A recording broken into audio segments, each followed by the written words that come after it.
Hello students, how are you all. आप सबका स्वागत है मेरे यूट्यूब चैनल लिम्रा एजुकेशनल पे। आज की हमारी टॉपिक है अकाउंट्स। इससे पहले की वीडियो में मैं कॉमर्स के बारे में एक्सप्लेन करा था आपको। कॉमर्स के 5 मार्क्स 10 मार्क्स एंड 2 मार्क्स के इंपॉर्टेंट क्वेश्चंस दिया था। आज हम लोग जो है अकाउंट्स के 5 मार्क्स 10 मार्क्स के क्वेश्चंस देखते हैं। 20 मार्क्स का इसमें एक प्रॉब्लम रहता है आपको, 10 मार्क्स का एक problem triple column cash book final account 20 marks and 2 marks के रहते हैं आपको, इसमें 5 मार्क्स के रहते हैं। ओके, तो अगर आप you are good in maths mathematics calculation में अगर अच्छे हैं आप, तो आप अकाउंट्स करिए। Capacity is good, easily you by heart long answers also. Then go for commerce. Commerce पे कॉन्सेंट्रेट करिए आप अपनी आपकी कैपेसिटी के हिसाब से। अगर आपकी लर्निंग कैपेसिटी अच्छी है तो आप कॉमर्स करिए, अगर आप मैथ्स में अच्छे तो आप अकाउंट्स करिए, आप दोनों में अच्छे तो दोनों करिए, आपको फुल मार्क्स मिलेंगे आपको। लेकिन जो है अगर दो भी नहीं कर सकते आप, जो है एक भी कर रहे तो आपको जो है पास भी हो जाते easily. 50 to 60 marks you can, आपको 60। अगर आप कॉमर्स करेंगे तो भी आपको 60 मार्क्स आएंगे। वो कैसा सर, पेपर तो 100 मार्क्स का रहता, 50 मार्क्स अकाउंट्स 50 मार्क्स कॉमर्स का रहता। आप चॉइस भी है ना, आपको चॉइस है, इंटरनल चॉइस है आपको। फॉर अकाउंट्स में जो है 20 मार्क्स का एक फाइनल अकाउंट दिया और 10 मार्क्स का एक ट्रिपल कॉलम कैश बुक दिया। अब 5 मार्क्स के प्रॉब्लम्स है, 5 मार्क्स के प्रॉब्लम है, 2 प्रॉब्लम्स देता, 2 थ्योरी देता आपको। If you are good in theory, theory के आंसर्स पढ़ लो आप। तो ऑलरेडी कॉमर्स के आप 50 मार्क्स से पढ़े, यहाँ पे 10 60, और 2 मार्क्स में भी आपको जो है 8 आउट ऑफ 8 में से जो है 3 to 4 आपके थ्योरी प्रॉब्लम्स रहते हैं, थ्योरी के जो है क्वेश्चंस रहते हैं आपके। थ्योरी क्वेश्चंस को जो है आप 8 मार्क्स 68 मार्क्स तो आपको जो है कॉमर्स से भी आ जा रहे हैं आपको। अकाउंट से भी उतने आते हैं। 20 मार्क्स का फाइनल अकाउंट, 10 मार्क्स का triple column cash book, 5 marks के जो है 2 प्रॉब्लम्स। कितने हो गए आपके? 20 + 10 इज 30, 30 + 10 इज 40। जो है 2 मार्क्स के आपको जो है 5 प्रॉब्लम्स आते हैं। टोटल कितने हो गए? 20 30 40 50, 50 marks easily you can carry over here. Okay, let's see what are the questions you will get in accounts. This is inter first year accounts. In last video I have given the commerce complete details. Now accounts, final account you will get for 20 marks. Final account you will get for 20 marks. Weightage of final account is very high. If you're perfect in final account, you will get definitely 20 marks. Triple column cash book. Triple column cash book is for 2 marks, 1 problem you will get, and 10 marks, 1 problem. Total 12 marks. Next is bank reconciliation statement. Bank reconciliation statement. Here also 2 problems will come. One is 2 marks, one is 10 marks. That is 12. But you will have internal choice whether you want to go for triple column cash book, either you want to go for bank reconciliation statement. You go for triple column cash book. It is very easy. Okay.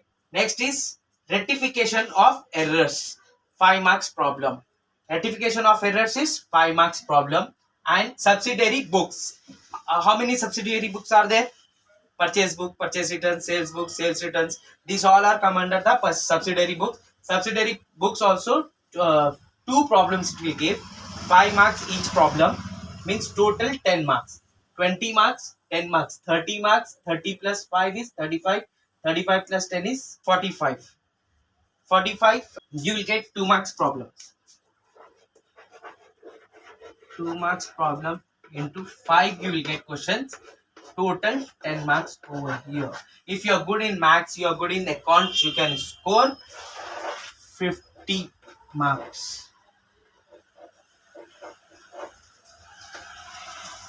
Just go through it once. I will explain you in my upcoming videos the details of the final account, triple column cash book, bank reconciliation statement, rectification of errors, subsidiary books, and 2 marks problems.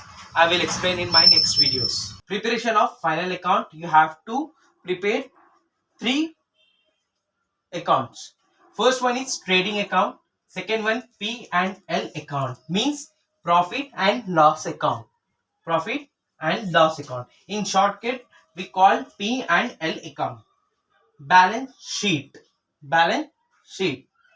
The amount of the balance sheet, assets and liabilities that tally the total amount, means your problem is correct. In this problem, the great advantage is you can know the answer final account में आपकी सबसे अच्छी बात ये है, आपको जब का जब मालूम हो जाता ये आपका आंसर करेक्ट है या गलत है। वो कैसे? वो ऐसे, आप जो है बैलेंस शीट का जब एसेट्स टोटल करते, लायबिलिटी टोटल करते, दो भी बैलेंस अगर आपका सेम आया तो आपका प्रॉब्लम सही है। अगर आपका प्रॉब्लम सही है तो आपको 20 मार्क्स इजीली मिल जाते। इसके अंदर जो है एग्जामिनर करेक्शन करने का वेट करने की जरूरत नहीं है आपको। While you are doing the problem you can come to know the result of final account. Okay, final account बनाने के लिए हमें 3 कॉलम्स बनाना पड़ता, 3 अकाउंट्स बनाना पड़ता। वो है अपना trading account, PNL account. PNL account का फुल फॉर्म क्या है? Profit and loss account and balance sheet बनाना है अपने को। ये 3 अकाउंट्स बनाना है अपने को। ओके, अब 3 अकाउंट्स का परफॉर्मा मैं बताऊंगा। पहले आप परफॉर्मा सीखिए। पहले तो ये याद करिए कि फाइनल अकाउंट बनाने के लिए हमें 3 अकाउंट्स बनाना है। बाय हार्ट याद रहना आपको। Blindly you have to tell these 3 accounts. First one is trading account. Second one is P&L account. Full form of P&L is P and L is profit and loss account. Third one is balance sheet. Okay, these 3 accounts you have to prepare to write 20 marks problem. Final account. Trading account performer. Okay, here you have to write debit and credit. If you forget, यहाँ पे debit और credit लिखना बहुत जरूरी है। अगर आप ये लिखना भूल गए तो आपके 1 मार्क्स चले जाते।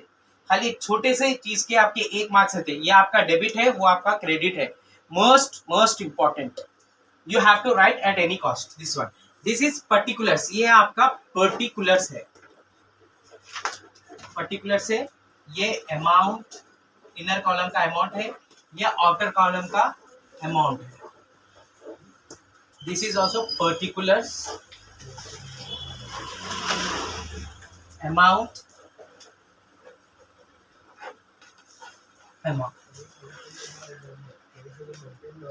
ये है आपका परफॉर्मा ट्रेडिंग अकाउंट का। ये ट्रेडिंग अकाउंट का परफॉर्मा है आपका। डेबिट और क्रेडिट लिखना जरूरी है। Particulars, amount, particulars, amount.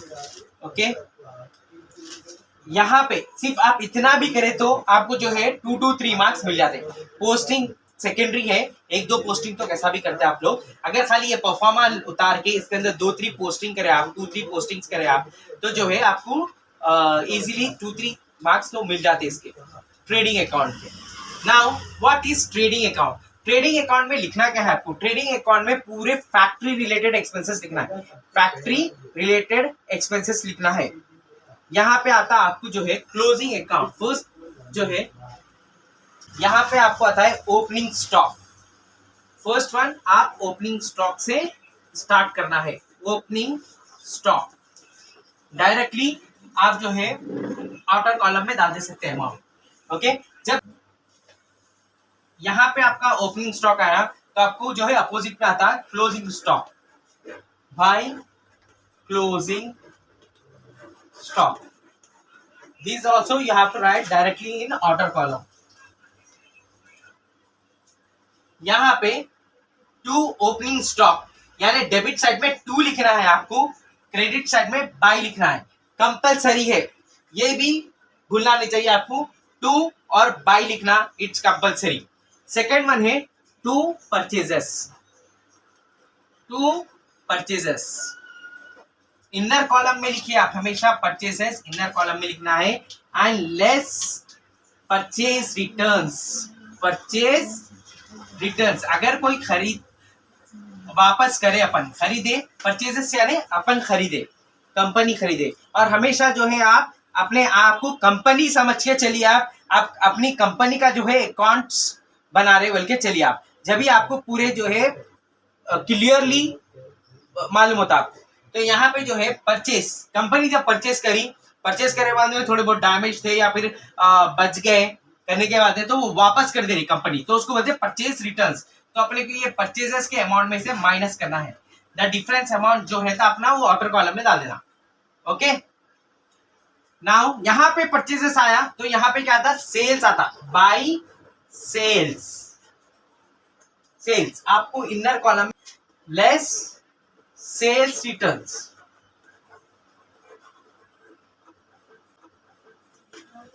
Company purchase करी रॉ मटेरियल, उसको बनाई, फिनिश गुड बनाई, बना के क्या करती, अपने पास तो नहीं रख लेती ना, सेल कर देती। सेल करने के बाद में अब जो लेके गया बंदा, जो कस्टमर लेके गया, वो वापस भी तो करेंगे ना अपने को, that is called sales return. जो अपने को सेल्स रिटर्न आए वो अपने को सेल्स में से माइनस कर देना। The remaining amount you have to write in your outer column. अब यहाँ पे है वेजेस टू वेजेस। वेजेस को भी हमेशा इनर कॉलम में डालिए, अंदर के कॉलम में डालिए, क्योंकि वेजेस की कुछ ना कुछ ट्रांजेक्शन्स रहते हैं, नीचे एडजस्टमेंट में रहते हैं। आपको यहाँ पे जो है वेजेस में आपको आउटस्टैंडिंग वेजेस बोल के देता। आउटस्टैंडिंग यानी अभी का जो है वेजेस हमेशा फैक्ट्री में पे करते हैं अपन, ओके, ऑफिस में सैलरी मिलती है आपको, फैक्ट्री में वेजेस मिलते हैं आपको। आपको ये क्लियर होना चाहिए, वेजेस का वेरी इंपॉर्टेंट पॉइंट है। वेजेस जो है आपको फैक्ट्री में मिलते हैं, ऑफिस में जो है सैलरी मिलती है आपको। वेजेस में हमेशा जो है, फॉर एग्जांपल एक लेबर को बुलाए, उसको जो है आज काम करा लिया था, काम करा लेके जो है 1500 रुपीज उसकी पर डे की वेज है, तो 1000 रुपीज अपन दे दिए, 500 देखा।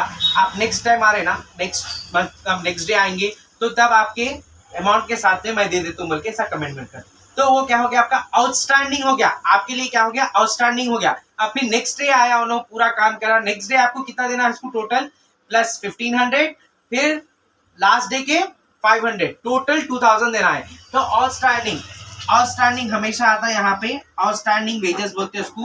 We need to add outstanding wages,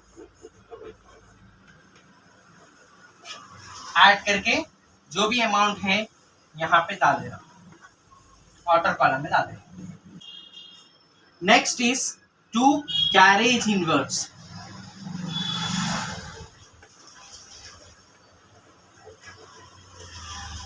carriage inwards directly आप आउटर कॉलम में डाल सकते हैं।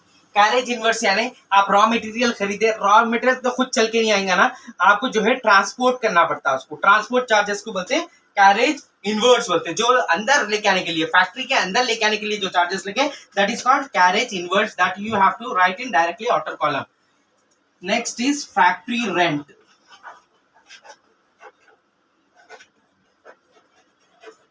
Factory rent directly you can write outer column. Factory rent is most important. अगर यहाँ पे अगर खाली रेंट बोल के मेंशन करा तो you should not consider it as a trading account, okay. अगर खाली रेंट दिया तो आपको जो है कंसीडर नहीं करना है कि वो ट्रेडिंग अकाउंट है बोल के। वो अगर उन्हें फैक्ट्री रेंट बोल के दिया, अगर मेंशन करा अगर factory rent, then only you have to consider that this is your trading account transaction, okay. Next is to factory electricity or factory lighting, something will be there. Factory lighting also you have to write over here. Factory lighting directly column में डाल सकते हैं। Factory से related जितने भी रहते हैं आप पूरे यहाँ पे ले सकते हैं। फैक्ट्री इंश्योरेंस है, कुछ भी जो भी है आपका। अब यहाँ पे तो मैक्सिमम टूल्स ट्रांजेक्शन आते और रेयर केसेस में आएंगे, लेकिन जो है इतना तो परफॉर्मा आपको जरूरी है। नाउ सी, यहाँ पे आपको टोटल करना है। क्रेडिट का अमाउंट आपका हमेशा बढ़ के आना चाहिए। अगर बढ़ के आया, कभी कभी जो है डेबिट का भी अमाउंट बढ़ के आ सकता। अगर क्रेडिट का अमाउंट बढ़ के आया तो आपको प्रॉफिट होता, अगर डेबिट का अमाउंट आपको बढ़ के आया तो लॉस होता। तो you should be very careful कि आप चेक कर लो कि वो अमाउंट बढ़ के या अमाउंट बढ़ के है, दो भी पहले चेक कर लेके फिर पोस्टिंग करना है आपको। ये यहाँ पे टू फैक्ट्री इंश्योरेंस, अगर फैक्ट्री का इंश्योरेंस है तो ही आपको जो है फैक्ट्री इंश्योरेंस बोल के मेंशन करना है, ट्रेडिंग अकाउंट में कंसीडर करना है, ओके। अब यहाँ पे अगर जो है खाली इंश्योरेंस दिया आपको, फैक्ट्री नहीं दिया, तो ये आपका पीएनएल अकाउंट का ट्रांजैक्शन है। आप जो है ट्रेडिंग अकाउंट का कंसीडर नहीं करना। Repeatedly I am telling that if it is mention clearly that this is factory related transaction, then only you have to consider in trading account. मैं आपको बार बार ये बात बोल रहा हूँ कि जो है अगर आप ट्रेडिंग अकाउंट फैक्ट्री से रिलेटेड अगर ट्रांजेक्शन उन्हें बता रहा, तो आपको जो है ट्रेडिंग अकाउंट में ही लेना है, दूसरे अकाउंट में नहीं लेना है। क्रेडिट का बैलेंस आपका ज्यादा है तो आपको जो है प्रॉफिट आता, अगर डेबिट का बैलेंस आपका ज्यादा है तो आपको जो है लॉस आता। तो आप यहाँ पे जो अमाउंट आ रहा वो अमाउंट दोनों साइड सेम डालना है आपको। Always you will get credit amount only मोर, हमेशा आपको जो है क्रेडिट अमाउंट ज्यादा था। फिर यहाँ पे दोनों तरफ डालनी बात नहीं, ये अपने को इनर कॉलम का कुछ भी लेना देना नहीं है। इनर कॉलम को जो है आप कंसीडर मत करिए, आप यहाँ पे जो है इनर कॉलम का छोड़ दीजिए। आप खाली टोटलिंग जो है आउटर कॉलम का करना है आपको। करने के बाद में यहाँ पे अगर यहाँ का अमाउंट जो है कम आया, वहां से यहाँ का अमाउंट कम है, तो आप उसमें से ये अमाउंट को माइनस करिए। क्रेडिट अमाउंट में से डेबिट अमाउंट को माइनस करने के बाद जो अमाउंट आता है, डिफरेंस अमाउंट को लिखना है टू ग्रॉस प्रॉफिट। ये आपका जो है ट्रेडिंग अकाउंट से जो आता है आपका, वो है आपका ग्रॉस प्रॉफिट। यहाँ ब्रैकेट में लिखना है transfer to PNL account, transfer to PNL account, P&L account. And जो भी डिफरेंस अमाउंट आता है यहाँ पे डाले, बाद में इसके ऊपर एक छोटा सा स्टार मार्क डालिए। आप छोटा सा स्टार मार्क डालिए। ये अकाउंट आपका हो गया क्लोज। ये हमारा बन गया है ट्रेडिंग अकाउंट पूरा। ट्रेडिंग अकाउंट पूरा है आपका। और इसके बाद आता है आपका पीएनएल अकाउंट। पीएनएल अकाउंट के भी अपन डिटेल देखते हैं। Thank you. Trading account clear हो गया ना। ट्रेडिंग अकाउंट के बाद में हम आपको बनाना है P&L अकाउंट, यानी प्रॉफिट एंड लॉस अकाउंट। आप ये दो भी अकाउंट एक साथ भी बना सकते हैं। आप जो है ट्रेडिंग अकाउंट के नीचे ही P&L भी बना सकते हैं, सेपरेट भी बना सकते हैं। सेपरेट बनाए तो थोड़ा बेनिफिट है आपको, थोड़ा बहुत जो है एक नीट प्रेजेंटेशन दिखता, और टू एक एक्स्ट्रा कॉलम भी दिखता है, एक एक्स्ट्रा जो है अकाउंट भी दिखता है आपको जो है। तो ये बेनिफिट है आपका ज्यादा। तो आप देखिए, आप वैसा करना है, अगर वैसा प्रैक्टिस करें तो वैसा करिए, ऐसा करना है तो ऐसा करिए। इसमें भी सेम डेबिट क्रेडिट और पर्टिकुलर्स अमाउंट यहाँ पे पर्टिकुलर्स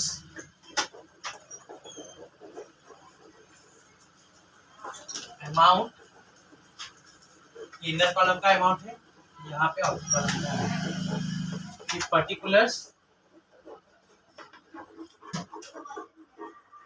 अमाउंट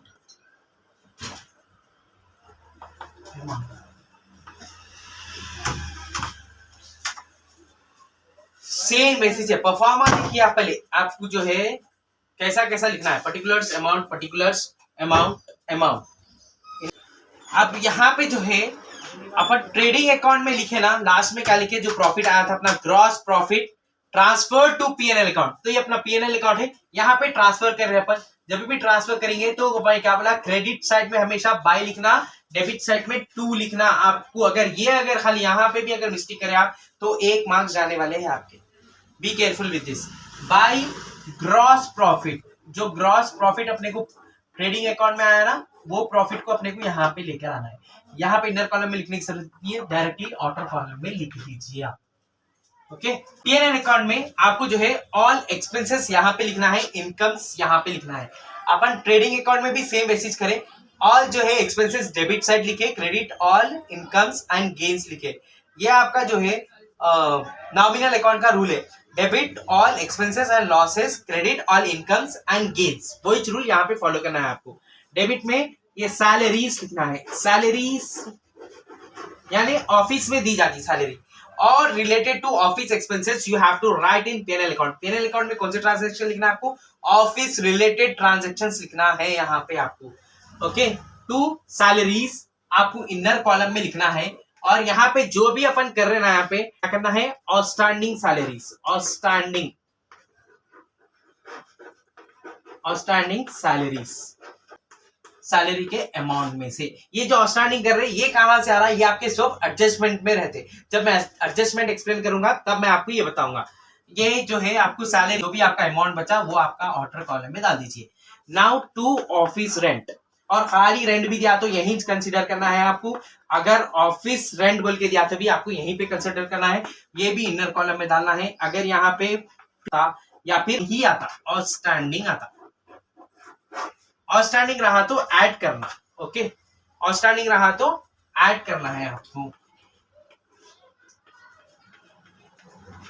आउटस्टैंडिंग रहा तो ऐड करना, प्रीपेड रहा तो माइनस करना है आपको। टू कैरेज आउटवर्ड्स,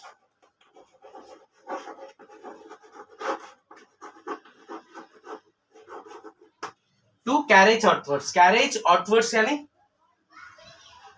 अब जो है परचेस करे तो कैरेज इनवर्ड्स हुआ था, वहां पे रॉ मटेरियल अंदर आया था। अब सेल कर रहे हैं अपन, सेल कर रहे हैं मतलब कहीं पे किसी को भिजा रहे, तो जो ट्रांसपोर्ट चार्जेस लग रहे हैं ना, उसको बोलते हैं कैरेज आउटवर्ड्स। वो जो है आउटर कॉलम में डाल देना directly. To depreciation, depreciation means the value is decreasing, किसी भी जो है फिक्स्ड एसेट्स की वैल्यू कम होती, मशीनरी है, फर्नीचर है, व्हीकल्स है, हर चीज की वैल्यू एवरी ईयर कम होती जाती रहती, that is called depreciation.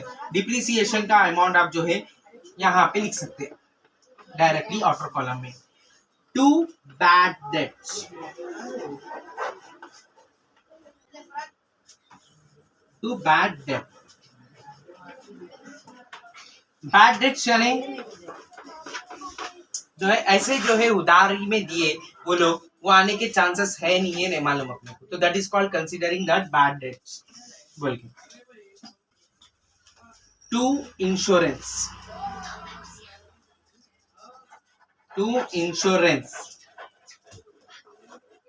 Insurance भी जो है इनर कॉलम में डाल के, इसका कभी कभी प्रीपेड भी देता और आउटस्टैंडिंग देता। प्रीपेड, प्रीपेड दिया तो हमेशा माइनस करना है आपको, प्रीपेड का मतलब माइनस करना है आपको, आउटर कॉलम में जो अमाउंट बचा वो अमाउंट डालना है।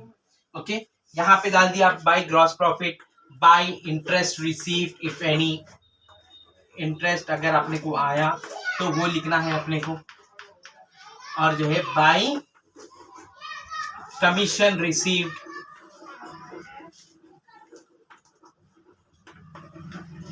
कमीशन अगर आया तो जो है अपने को इसमें लिखना है, पूरे इनकम्स लिखना है इसके अंदर। ओके, यहाँ का टोटल भी हमेशा बढ़ के रहा तो आपको प्रॉफिट आता, टोटलिंग कर लो, यहाँ का अमाउंट बढ़ के रहना चाहिए। अगर क्रेडिट का अमाउंट बढ़ के तो दोनों साइड भी क्रेडिट का अमाउंट ही डालना आपको, two sides you have to keep credit amount. यहाँ पे टू नेट प्रॉफिट आया आपको, क्या आया? नेट प्रॉफिट, इसको बोलते हैं net profit. Net profit transfer to balance sheet,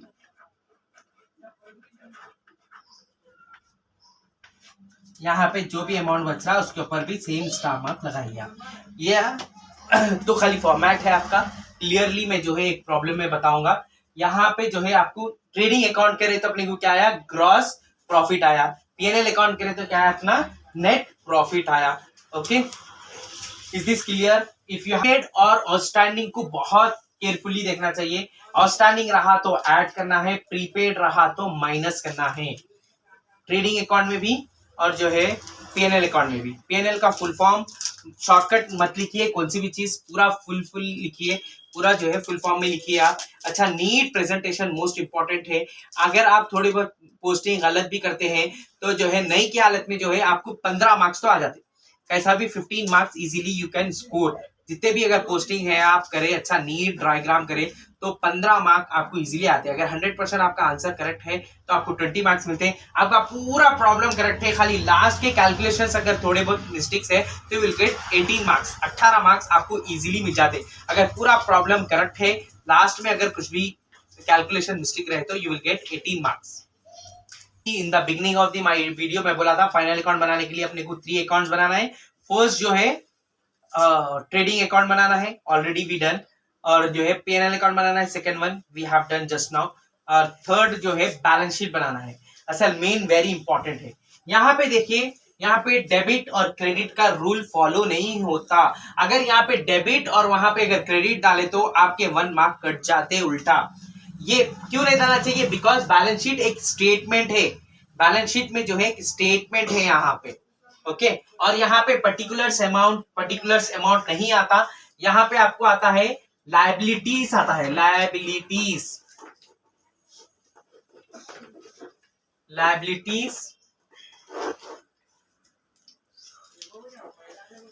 amount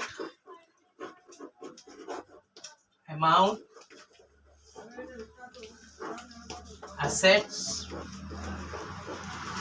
amount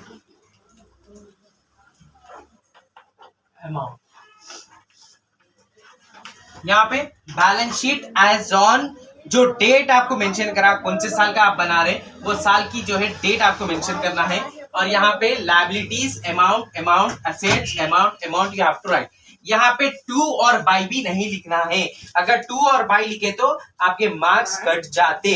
okay, trading account में लिखना है, पीएनएल अकाउंट में लिखना है, बैलेंस शीट में नहीं लिखना है। ना ही डेबिट एंड क्रेडिट रूल लिखना है, यहाँ पे टू और बाई का भी नहीं लिखना है।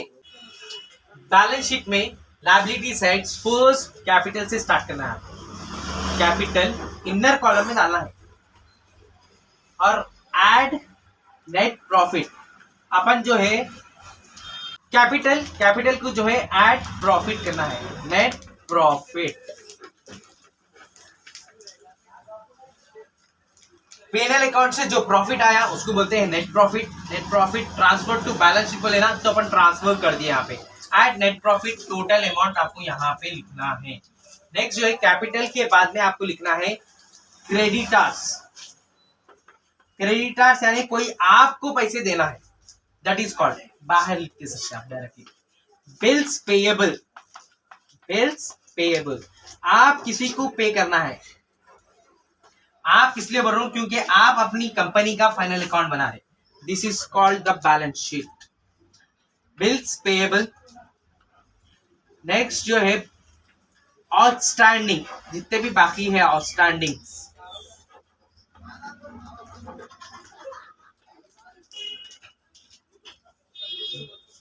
Bank overdraft.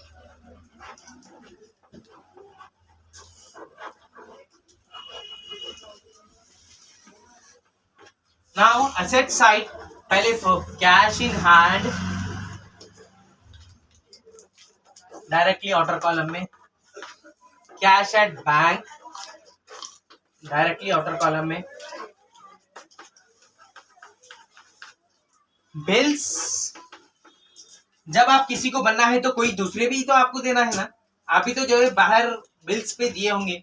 बिल्स रिसीवेबल बोलते हैं उसको, अपने को आना है तो रिसीवेबल है, बिल्स रिसीवेबल, ये भी आपको आउटर कॉलम में लिखना है।